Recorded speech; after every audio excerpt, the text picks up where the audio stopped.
Global Head of AI and FinTech at Korn Ferry, and she's going to talk to us about AI in the boardroom.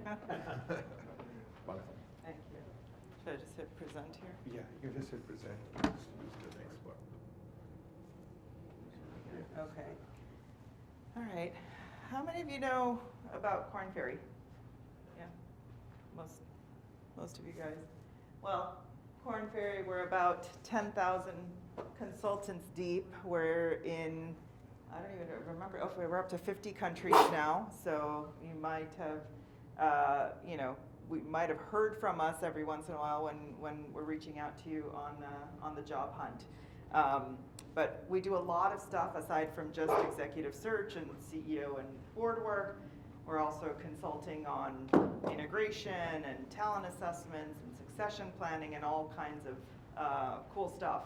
I think, we're probably infringing on some of the McKinsey territory, although a lot of people don't like to admit that. But that's a little bit about Korn Ferry. I wanted to talk a little bit more about, for this particular masterclass, I thought what's most important are you as executives in the world of AI, what is going on in the C-suite regarding this topic, and what's also happening in the boardroom regarding this topic. And you'll probably be a little surprised in terms of the trends, but I kind of just brought up our practice and sort of standard stuff when it comes to thinking about board succession. What's the next generation going to look like? How are we evaluating these leaders? What are we doing about the criteria? And so there's a little bit of art and there's a bit of science to this as well. That's me and my background. I've been doing this for 24 years. So I know I look so young. But I guess I wanted to ask a lot of you in the room, how many of you have served on a public company board? Okay, Michael. How many of you have served on a private company board? Okay, great. How many of you served on an advisory board? So none of those, okay, great. And then how many of you know how board appointments work? A lot of them, okay, great. Well, the sort of secret sauce in what Korn Ferry does is there is a framework, and we have our own competencies, and we have proprietary assessments that we have every candidate take, and we're doing this, again, like I said, there's the art piece of it, and then there's the science piece of it, the psychometric assessments, and making sure things match.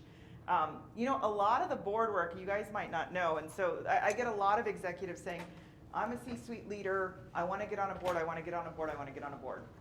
A lot of the times, when you are an executive in a company, mainly public company, or even private or large private company, the idea of getting on a public company board is quite difficult in that your fiduciary duty is to your current company. And so it sort of limits you from that perspective. When you're on a public company board, there's so many considerations that go into it. And the boring stuff that we have to do is match these board calendars, and all of that has to work before we even get into the next stage of it. And oftentimes when you all see the headlines of this person got appointed or this CEO stepping down, we have probably known about that a good 6 months or even 8 months before that made the headline. So we're always in this sort of, forward state. And some level of secrecy, as people like Michael would know. But this is all the science part of it. And you want to do all the competencies, you want to match all of these things. So for those of you that are thinking, wow, Depali and other consultants that are out there that push back on me on getting onto a board at this stage, there's a lot of different reasons that happen before we can even bring people into consideration for a board seat.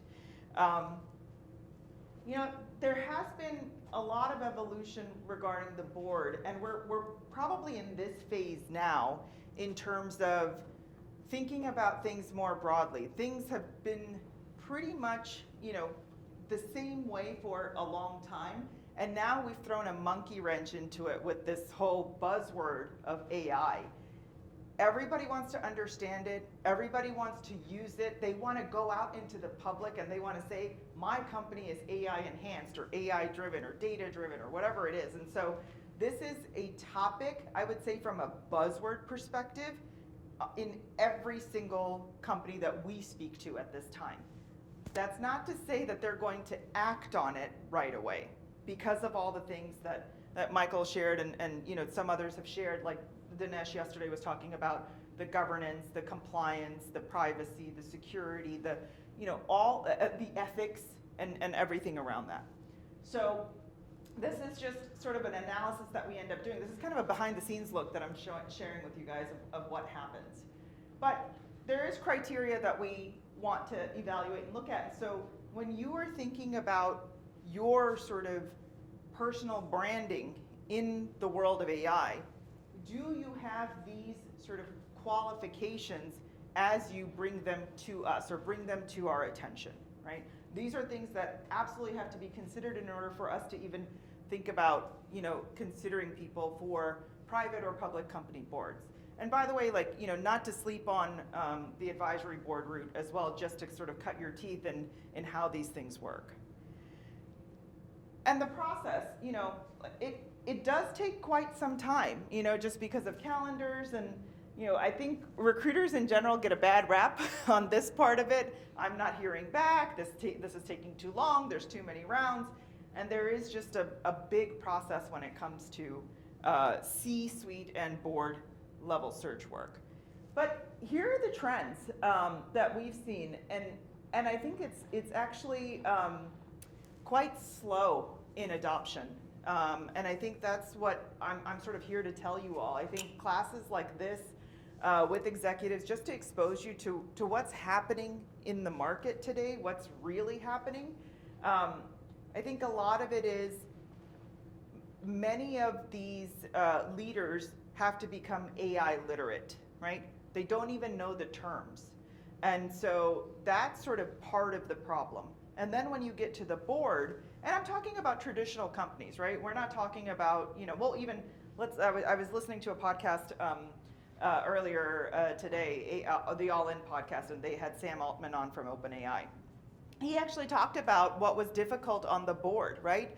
His board had a culture clash around what AI is going to be or mean or what their mission is for the future. And that culture clash was around the ethics and sort of what's happening or what our mission is and what should we be afraid of? Should we be socially responsible? Should we be ethically responsible versus profit driven? So these are all the conversations that are going on. Now I'm talking about OpenAI having these conversations, let alone, you know, forget GM and you know, other companies that are teetering on, we're going to use AI for our software in our cars or whatever the case is. And so, you know, you kind of have a vast spectrum of executives and boards that understand AI at a very, you know, I would say nuanced or nascent level. And so that's why you're seeing these trends.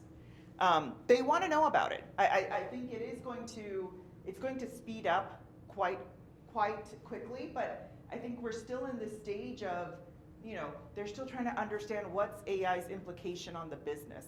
What is it going to mean for my business? And so the last few placements that I've actually made has been for private equity companies that are in the midst of understanding AI and its use case for their portfolio companies, right? So they hired an AI expert, right?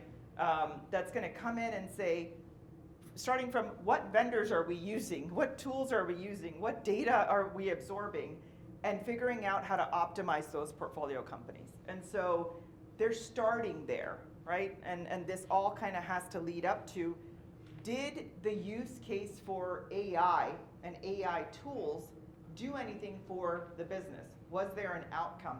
And until they see some of that track record come through, it's not going to get, you know, up to the boardroom's ears and say, oh wow, this is really impacting our business from a dollars and cents perspective. So I would say that, you know, for execs that are in the AI spectrum, keep talking about it, and keep educating your own companies, your own leadership, your own boards. Get onto advisory boards that are in this space, that you start gaining some experience in order to transfer those skills onto the more traditional boards. And I think, from my perspective, there are some steps that you can take, and like I said, it's more about people need to understand the story, right? They need to understand your story. They need to understand what you bring to the table. They need to be less afraid of the things that you're doing in AI in order to bring it into the exco or the boardroom, right? So there are little things that everyone should be doing. Like I said here, if you aren't getting on those public company boards or those big private company boards, consider the advisory board route, just to cut your teeth and think about what committees should you be on, the government's committees, et cetera. So these are things, just considerations, and I'm happy to share this with Ed so you guys can all have this presentation, a little inside scoop. But for me, I would just say that if you are thinking about joining a board, there's a couple of small steps that I would certainly advise you to do, which are sort of here. How many of you have a LinkedIn bio? Oh God, I hope all of you raise your hands. Jonathan, yes, no, yes. Do you have anything additional to your LinkedIn bio? Personal website, GitHub? Yes, some, I see a few, okay. I'm gonna plug my own thing here, which is something that I've been working on. I think there is a huge opportunity, especially for technology executives, to present themselves in a way that will be more noticeable for these boardrooms, right? So we are asking people, if we are asking people to educate others on AI and what it means and the implications and how you've worked with it, it's not going to jump off from a piece of paper. You're going to have to talk about your case studies. You're going to have to talk about things that you've done in the real world in order for people to see this. And so I've created this platform called portfolios.ai, and my bet is that we're going to triple down on video, right? It's going to be the new modern profile of what executives should have. It's a consolidated place for your digital footprint. I'm probably scaring Michael right now. But it's a place where if you've published papers, you have given talks on this topic, you have to show up differently to the excos and the boardroom. And it's one of the reasons why we are really used to, like the TikTok generation, video. And there's a way to express all of these things via video and be able to capture that sort of bio in that format. I'll leave you with a quick fun fact. So in the world of recruitment, I was talking to the talent acquisition team at Meta. And I said, all right, well, why aren't you guys, why hasn't video resumes taken off, or what's the deal with that? And so they actually said, there's some empirical research that's been done, and there's two factions that actually love video. And I was surprised by the second faction. The first one was obviously Gen Z, very much used to, I'll do a TikTok video to get into Meta and prove myself and all of that. So they were completely used to it. Who do you think the second faction was? But I don't know, I might be skewered for saying this genre, but boomers. The old folks, the older folks, they have a story to tell. And the last thing they want to do is type it out in that form. So they actually love a video. They don't love shooting themselves on video, right? Or they want it to be easier and more adaptable, and just if there was an ease of use for it.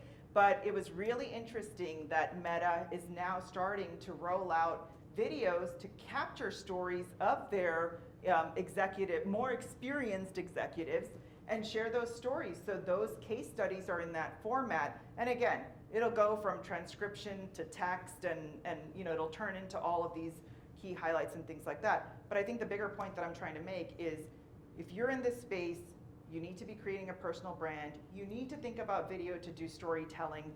A lot of people are going to understand it in that format, and I think there's going to be a whole AI revolution in recruiting based on that. So That is what I will leave you with, and I'm happy to answer any questions.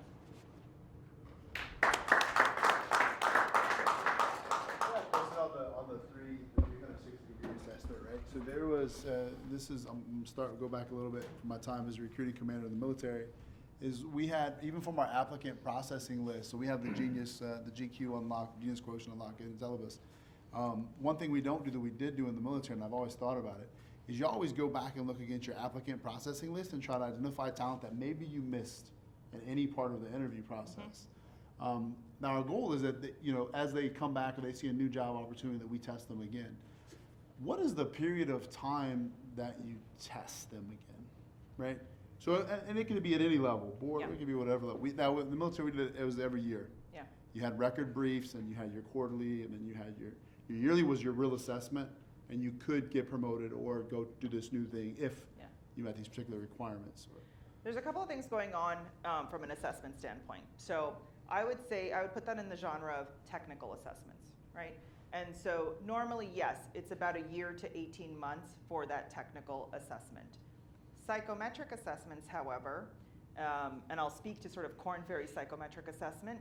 First of all, it can't be gamed, and fundamentally, you are who you are. You skew towards these attributes from your personality, from the way you approach things, your agility, all of those sort of psychometric assessments. Yeah. It's rare. So I'll put it to you this way. I've been at Korn Ferry. I actually took my Korn Ferry assessment before even coming to Korn Ferry, and I took it again recently, and it has not changed. Yeah. And I don't even remember it's a 40-minute assessment, so it's not as if I don't have a photographic memory and all of that. So I don't remember what I said the last time, or even refreshing myself on it. But you skew that way from a psychometric standpoint. From a technical standpoint, the reason why I say that. Normally a year, but now that there are micro certifications coming through for people to learn something and apply something, for example, I'm on the board of a company called Correlation One. They are a data science and AI reskilling and upskilling training company. And so they do these micro certifications, but their whole point is we want you to learn something and we want you to apply it the next day. So that's what they're all about. So now they're training folks from Amazon and large governments, government of Jordan. They're now in where they're taking a cohort of candidates. They're making them data literate or AI literate or in data science, analytics, what have you. But they're able to apply it the very next day. So those assessments will now start to get compressed because you've learned something, you've applied something, you've adapted it, and you can continue to get reassessed and keep upskilling. There was an actual interesting case study. Experian, right? Experian was everybody knows it as the consumer credit company, right? So Experian was the type of data that they have to handle on everybody's credit. Interestingly, they had to upskill their data workforce because they were so far behind. And this just happened a couple of years ago, aside from all the data breaches and all of these things that happened, but from a security standpoint. But I would just say even a lot of your, as Michael was saying earlier, things are moving so fast, you have to be ahead of the curve. And so if you're an AI executive, the first thing you should be doing is just kind of assessing and sort of evangelizing AI and data within your own companies so that board kind of takes notice of it and it'll keep the conversation going in the boardroom. When you say can't game psychometric indexing, can you explain that? So Yeah. I think of like Briggs-Myers in the Army, culture index, predictive index, Yep. whatever ones they are. Like Yep. I know psychological operations is real. I know a lot of people that can game that stuff. How do you guys make sure it's not gamed? Yeah, and it's based on, so first of all, we have 10 million data points, right, that we've collected over, I would say, 40 years. And so much of the psychometric sort of attributes or factors that we're looking at, that people fall into a common pattern based on those questions. And so when we are seeing those patterns for those attributes, that's where I say you can't game it.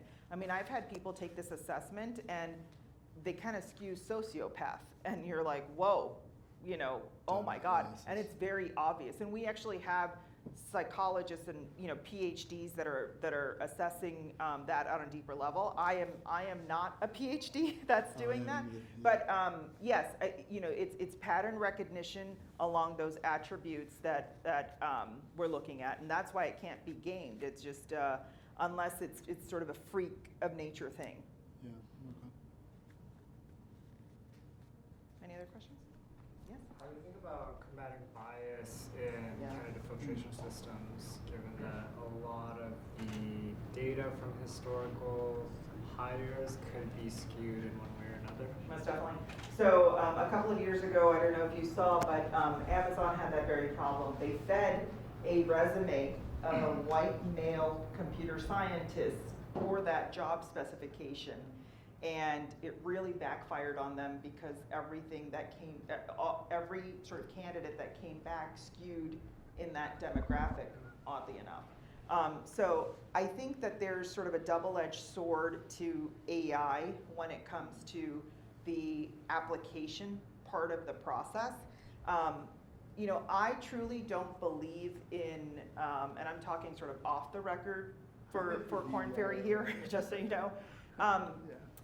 We're in a world of, even if you blank out the name and you want to be completely unbiased, I still think that at the end of the day, that person's going to come in through your door or come on video and you're going to see them and you're going to interact with them.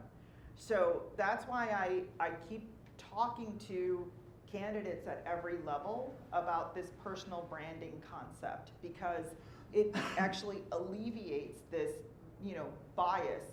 You're getting hired for your merit, for your track record, for your story, whatever it is that's drawing that employer to that set of experience, or whatever you're bringing to the table. I think that part of the system is broken, and I don't think AI will be able to fix a lot of the biases if it's handled the way that Amazon did. I think that there's a huge opportunity, again, like I said, in video and mannerisms and things that they're looking for from a culture fit perspective. I think that's going to be the cool part of AI. I think you're going to be able to find diamonds in the rough. I think people are going to record things that will be able to get picked up on by a recruiter and say, oh my God, I needed that specific skill set. I found that person, that diamond in the rough. We worked with Stevie Cohen at Point 72, and he said, I want you to scour the entire world. And this talent could be coming from, a slum in Bombay. I will bring them here. That is, when you think about that task, that is so hard to do, to scour the world for talent. But I think AI will allow for it, right? AI will allow us to scrape the web. It'll allow us to uncover these gems. There's a company in London right now that's doing just that, and they found, they put out a competition. So the other part of it is you can go on the competitive side of it. You say, here's a problem that you want to solve, and have at it. And everybody that came through, the person that won the competition was a high school educated Ukrainian that taught himself to code, and he got the job. So, there's really interesting things that are going out there, and I think, competitive, merit-based, and other sort of alternative tools for recruiting. I think recruiting's going to be the biggest industry that's going to be disrupted. Sorry, Korn Ferry, sorry, Hydrate, but I think there's the page has just started there. First of all, thank you so much. This is great. I'm curious what you sort of what you feel about the approach and how Korn Ferry's role is in when you're taking on a client, you're working with them. Do you view Korn Ferry as coming in and applying process rigor and expansive analytics and being exhaustive about those things, and that's where it stops? You're taking their directive as far as their kind of list of needs and wants and attitudes, and just applying the process to it? Or is there a more editorial viewpoint on how that is, and you're imbuing the process with that, and by doing that, kind of shaping the trajectory of what the AI uptake and ultimately the ethics of that are going to look like? Great question. And I'm gonna answer that by 70-30. 70% of our consultants are probably in the vein of this is gonna be a process-oriented, client interaction. And then there's the 30%, and I'm probably the outlier. When a client tells me this is what I want, I'm the first person that says, no, that's not what you want. And so, my partners kind of get uneasy in their seat saying, we're gonna lose this business. And I'm saying, I don't care, because I don't think it's right. I think the more consultative we are with our clients, and the more we can push them and ask them why you're doing it this way, and oftentimes giving them the case studies that's worked and having a more collaborative and almost being a co-conspirator on their journey is far more effective. And that's how, as I mentioned, the private equity firm that not only hired one person, they ended up hiring 2 people and are going to hire 5 more people. And it's not something that they were actually going to do. I pushed back on them so hard, and the minute my guys arrived there, they saw outcomes within 2 months, and they were so grateful that I pushed back.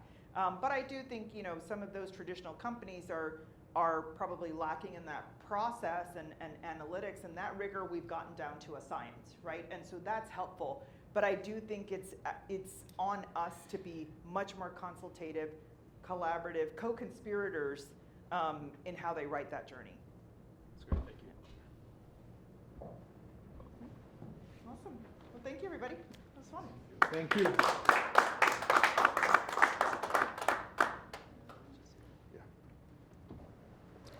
Okay, folks, so we're on to the last item of the day, which is our panel. We have an interesting panel discussion coming up with the folks in the room.